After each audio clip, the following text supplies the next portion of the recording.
Thank you very much.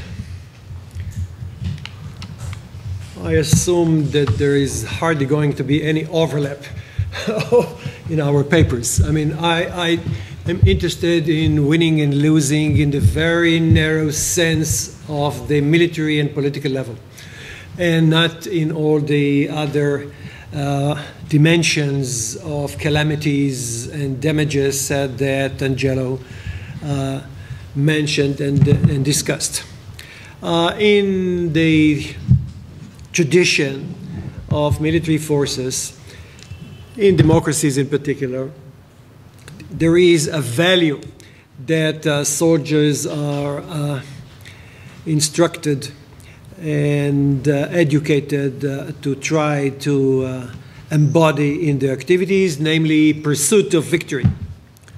Now, pursuit of victory was apt for classical regular wars such as World War II, and we heard earlier from Petar the idea of Winston Churchill that victory must be pursued at all costs, in spite of all terror.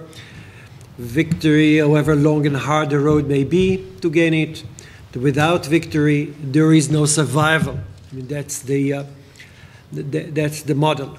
Now, our topic, our question, is whether this model of victory is applicable to additional areas of violent conflict, of engagement, such as war on terrorism, cyber warfare, irregular war, encountering insurgents, and several other types of conflict. I'd like to start by telling you a story in which I was involved in 1999. In 1982, Israel entered Lebanon. In 2000, it withdrew from southern Lebanon. 1999, Israel forces are still in the so-called security zone in southern Lebanon. There was a position there on the grounds of Lebanon, southern Lebanon, and the position was run by a second lieutenant who had graduated from the School of Officers a few weeks earlier, and they were attacked by a couple of Hezbollah warriors. The Hezbollah warriors managed to enter the position, to injure some of the troops and to run away. Now, when that happened, just after that happened, the young officer, did not pursue the Hezbollah warriors, but rather went into all the corners of his own position in order to see whether everyone is there. Perhaps someone was abducted, and perhaps someone was injured and had to be rescued. So he did not pursue victory over the Hezbollah warriors. That enraged high-ranking commanding officers, and at that time, the chief of staff introduced the words pursuit of victory into the ethos that everyone should be aware of constantly. So whatever you do when you engage in activities with your enemy, you ought to pursue victory. Victory is not something that the state pursues.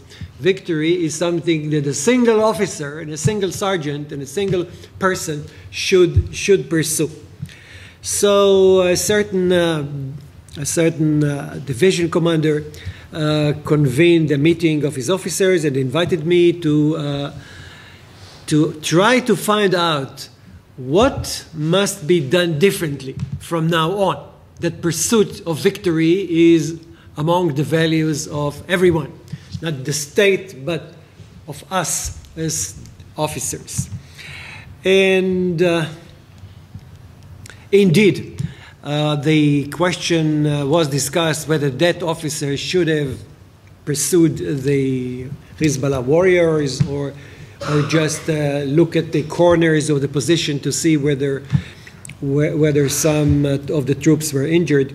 But that's a professional, tactical question to ask, and the good answer is you should pursue the warriors.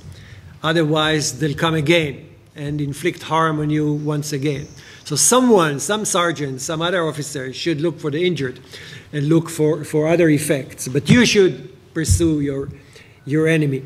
But what should be done in order to try to embody the idea of pursuit of victory all the time, not just under those simple engagement circumstances? What is the ethical significance, military ethical significance of pursuit of victory? In order to answer that question, I outlined, and I'd like to do it again here very briefly, the meaning of the notion of victory when you have under consideration the classical regular wars. And let me describe very briefly several parameters and do it in a certain way. Let me speak about the end states of a war, means used in wars, results, and the meaning of the activities. End states. In a grand war like World War II or other ones, first of all, there is something which is more or less end of hostilities. I mean, it's not perfect, not 100% stop of hostilities, end of hostilities, but it's about, practically speaking, it's the end of hostilities. Secondly, in a victory gained by one party in a regular war, one party has suppressed the military force of the other. One party is in a position to continue large-scale fighting, while the other one is not. There is an asymmetry built into the idea of the end state of a regular war. Symbolically, one can think about capturing the capital city of the enemy. Okay, Berlin was captured by the Allies. There is even a ceremony of surrender, which means, okay, that's the end of hostilities. We, the Allies, are stronger. You cannot use your military force. We can.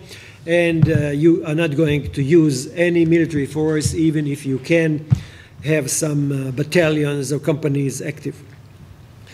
The losing party, by surrendering, manifests the idea of having no will and no ability to go on participating in the war.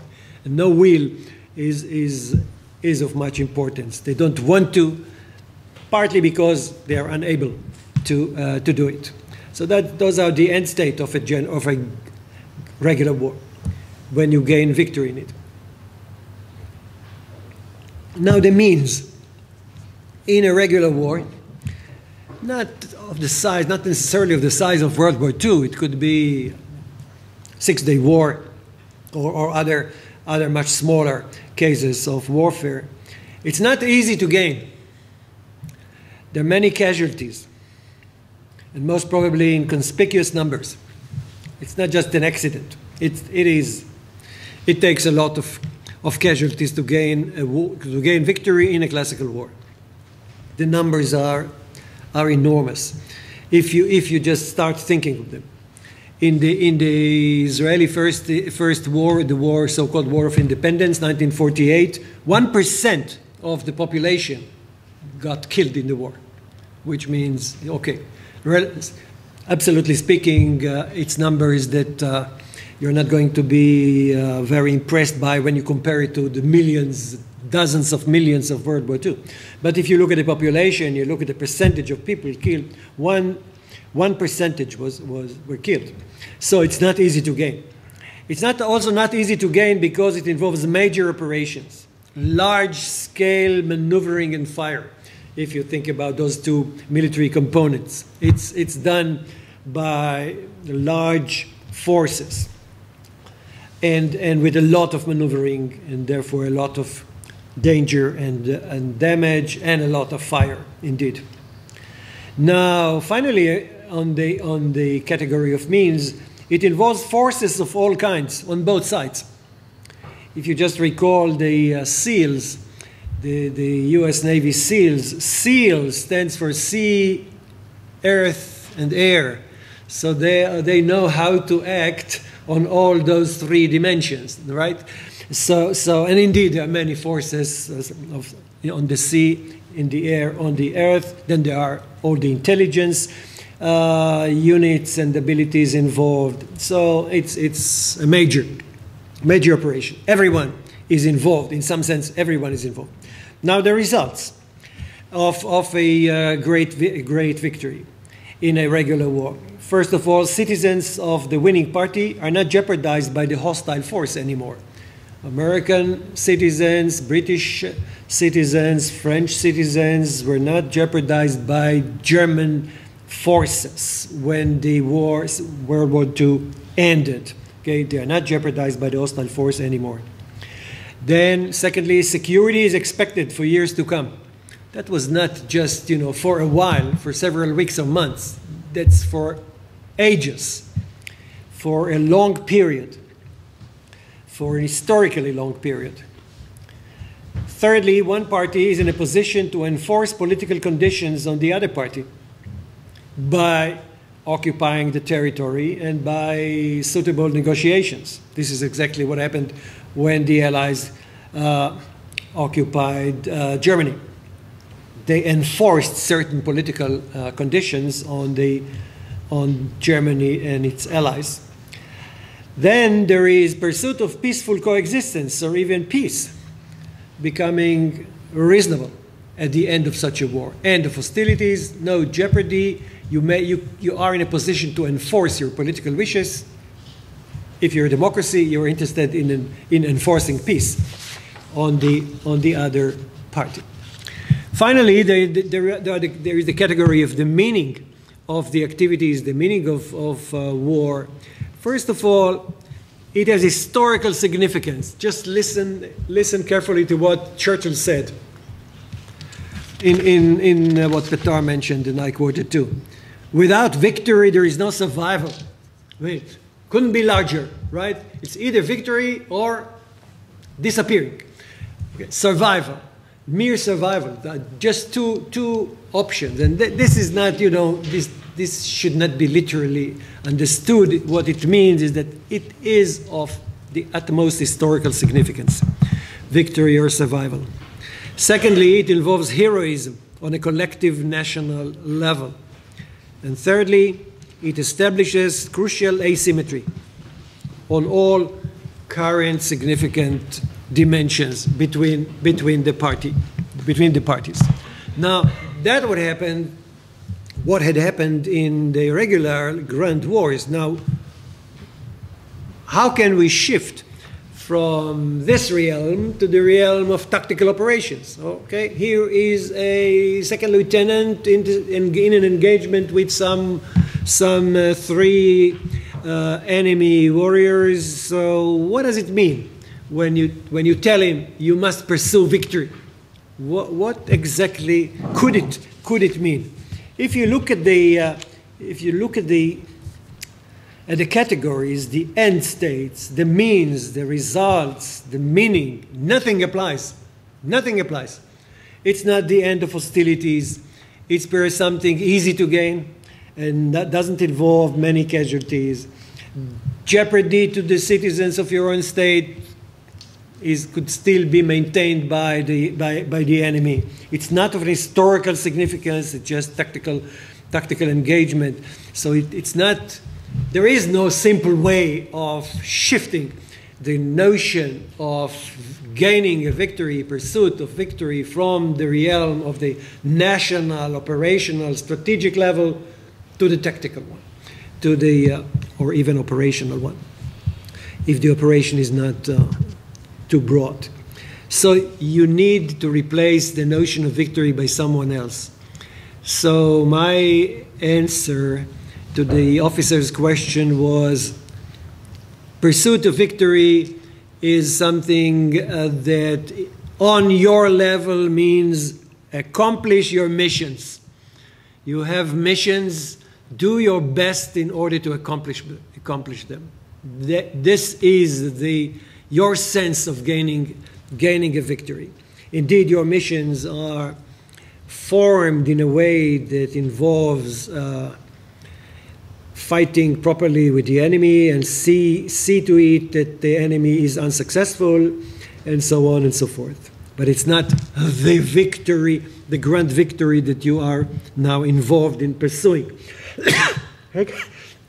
Actually, not only is it inapplicable In some sense, it's even unethical. It's improper to tell the troops that you ought to gain a victory. Victory like the one Churchill mentioned in the context of World War II.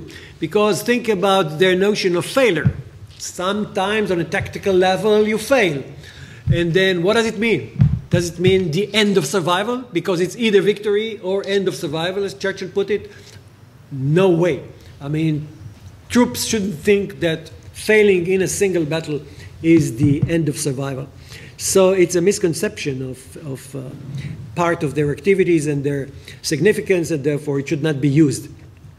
The same applies, I think the same reasoning applies when you try to shift from the regular war to war on terrorism. Let me bring two examples, mention two examples very briefly. In the previous year, French paratroopers and special forces acted in Mali against terrorists. And in 2006, Israel acted in Lebanon against Hezbollah, which is a terroristic organization.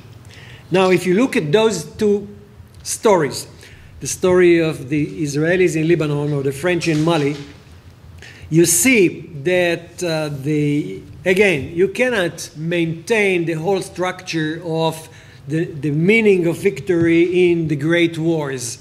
First of all, there is no end to hostilities. I mean, a day after Israel ended its operation in Lebanon, the Hezbollah were in a position to launch thousands of rockets on Israel the way they had done previously when Israel was in Lebanon. So it's not an absolute end of hostilities. They have the ability to go on acting. I mean, the tribes that the French fought in Mali, the minute the French forces started to evacuate the area, the territory, they again seized certain villages and towns, and everything started all over again. So it's not any kind of end of hostilities. It's not a large scale, if you think of it. Neither the Israeli forces in Lebanon nor the French forces in Mali were in any sense involved in large-scale operations. And the jeopardy remained everywhere. In addition, when you look at those two, in particular, look at the Israeli activity in 2006 in Lebanon or 2009 in the Gaza Strip, then you see another difference, another very interesting difference between the grand wars where you gain victory and those wars where you don't gain victory. There is a different schedule of results. One purpose of a war, of a war on terrorism or war against insurgents, is deterrence. You want to deter the enemy from pursuing hostile activities. Now, when are you in a position to say, okay, I accomplished this mission? Something 2 years later or so, okay? So we can now say that this mission of deterring Hezbollah from launching missiles over Israel has been accomplished, because since 2006, they have not attacked Israelis. But you cannot tell it the day you end the hostilities, the friction. You must wait, which is not the case when you think about gaining a victory. Gaining a victory, I mean, the missions were, on the national level, the missions were accomplished. Then I should mention in passing that there are all kinds of, victory pictures. There is the rhetoric, the manipulation of the public with the help of the media. You look for a certain picture and you call it the picture of victory, but that should mention and then disregarded. I mean, rhetoric plays a role in current affairs because of the economic interest of the media, and because of the interest that politicians show in what the media write, particularly in election periods. But rhetoric is not what I'm interested in. I don't have time to discuss cyber warfare, but if you think about cyber warfare in any professional and serious way, I mean, you cannot gain a victory in the sense of the victory gained in large wars, in the classical wars, when you do cyber activities. You can inflict a lot of harm and you can accomplish many missions, but you cannot do something which is on a par with gaining a victory, but I leave that aside, leave the details aside. So what I like to suggest is that we should get rid of the notion of victory with a capital V. What we have to do is to replace it by, when we speak about irregular wars, not the irregular ones, we have to replace it by being successful in accomplishing your goals, your missions. If you're successful, you won. If you are unsuccessful, you have not won, perhaps even lost. Now, the result of this kind of replacement of this notion, of the notion of victory by that kind of accomplishment of missions, has several results I'd like to, there are several results I'd like to mention. Some of them conceptual and some of them ethical, related to just war doctrine. First of all, on a conceptual level, having accomplished your missions is a property, is an attribute of yours. It's not a relationship between yourself and the other party. So we measure, we evaluate the accomplishment of one party in a friction, in a war, in an irregular war, not by looking for the relationship holding at the end of the engagement between this party and the other party, but rather by looking at the attributes of each of them separately. By way of illustration, speculative illustration, okay, the Greek cities fought each other, real wars, okay, where people got killed and places conquered and domination obtained. Then there was the Olympic truce, which means no regular wars, but the Olympic Games, since 770 something BC until much later. Now, the Olympic Games were competitive. Okay, there is the person who came first to the end line. There is a team who was stronger than another team. But when you think of it as something like a replacement of the idea of war, it distorted the picture. Because a real war is not a competition between the parties. A real war on a small scale, not the large scale of World War II, is not a competition. It's a sort of coordinated efforts on both parties for each to accomplish its own missions. It's not something like a competition, which means that there are different possibilities. Angelo mentioned it for other reasons, but I'd like to mention it on the level of military activities and politics. First of all, there could be two winners. Both parties won the war. If you look at Yom Kippur War, 1973 war between Israel and Egypt and Syria, let's speak about Egypt, then both parties won the war. I mean, Israel won it militarily in the sense of managing to reach much closer to the capitals, to Cairo and to Damascus at the end of the war, encircling the whole army of Egyptians. On the one hand, militarily, Israel won the war, accomplished its missions in that war. On the other hand, Sadat, the then president of Egypt, accomplished his mission when he conquered 10 miles, a strip of 10 miles in the eastern side of the Suez Canal. That brought an end to the diplomatic situation where nothing happened, and that led to the peace treaty between Egypt and Israel, which is now in effect. So there could be two winners. There could be no winner, which means no party has accomplished its missions. This is also a possibility. Like, say, United States versus Saddam Hussein. I mean, no party really accomplished its mission successfully. And then, indeed, there could be partial success. You have a list of missions, you can accomplish some, you can fully accomplish some, you can partly, in part accomplish some, you can not accomplish some of them at all. Then there are the ethical consequences. Let me mention very briefly a couple of them. First of all, in just war doctrine, we have the principle of the chance of success. We don't need it. Actually, if you think not in terms of a competition between the parties, if you think about the attributes of the parties, then it's a principle of rationality. I mean, you don't opt for some activities unless you think there is some, you don't opt for some mission if you don't think there is some chance of accomplishing it. That's rationality. So the principle is not an ethical principle, but a rationality principle if you think of it in terms of victory as the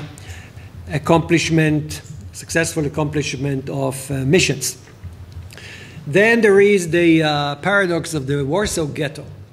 I mean, according to just war theory, if you first look at it, my colleague Danny Statman wrote about it, the paper, beautiful paper. If you look at it, then it was against the principle of just war doctrine for the Jews in the ghetto in Warsaw in the early 40s to fight against the Germans, because there was no chance that they are going to be victorious against the Germans. But this is only if you think about war as a competition between the parties. Now, in a competition, the Germans were bound to win, indeed. But the idea was not a competition. The idea was accomplishing certain mission.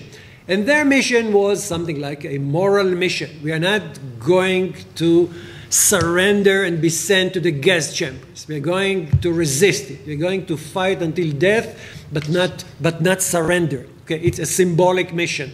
And symbolic missions can be accomplished by doing things that are on a purely military level are bound to fail.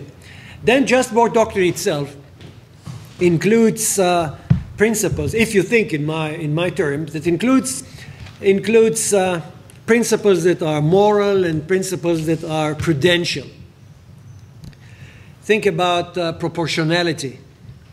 Proportionality in the sense that the collateral damage you cause must be justified by what you militarily gain. This is a moral principle.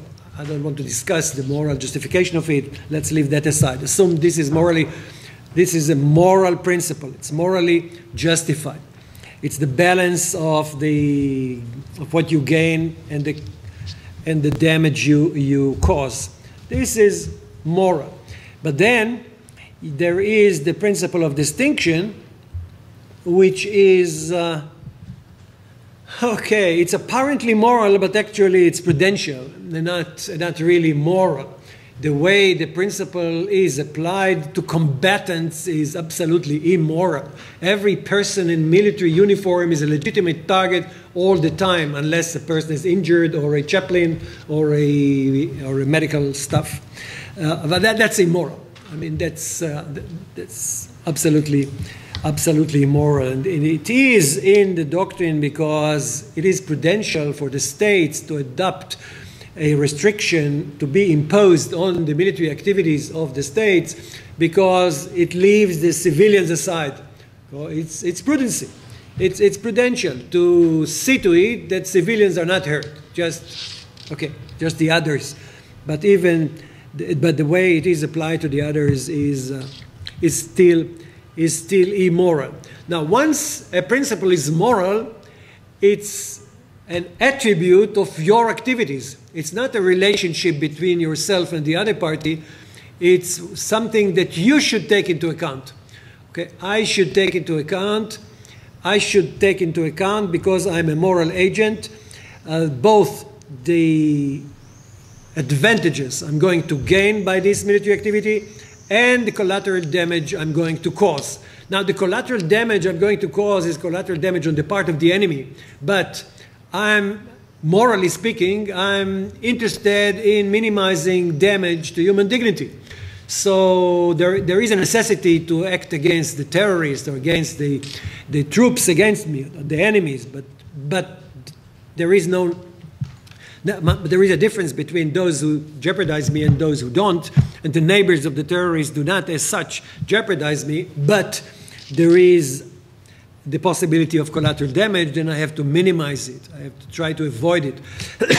I have to I have to minimize it because I am moral, because of a property of myself, not because of the relationship between me and yourself. Unlike the principle of distinction, which is prudential because it rests on the assumption of reciprocity. I don't hurt your civilians, you don't hurt my civilians, so it's prudential to avoid harming them. Finally, peace is better served when it is considered to be a unilateral goal. It's protecting human dignity of everyone, including combatants. You are interested in peace because you are a moral agent, not because there is some relationship between you and your enemies. You're interested in no more war, and you're interested in no more war on a military and political level, not on the levels that Angelo discussed. You're interested in no more war because your citizens, and particularly your combatants, are not going to get killed in war if there is no more war. Secondly, collateral damage is not going to be caused if there is no more war. The neighbors of your enemies. So being a moral agent, being interested in maximizing respect for human dignity under such circumstances, you ought to pursue peace as part of what should count as a just war doctrine that is applicable to present-day circumstances. Thank you.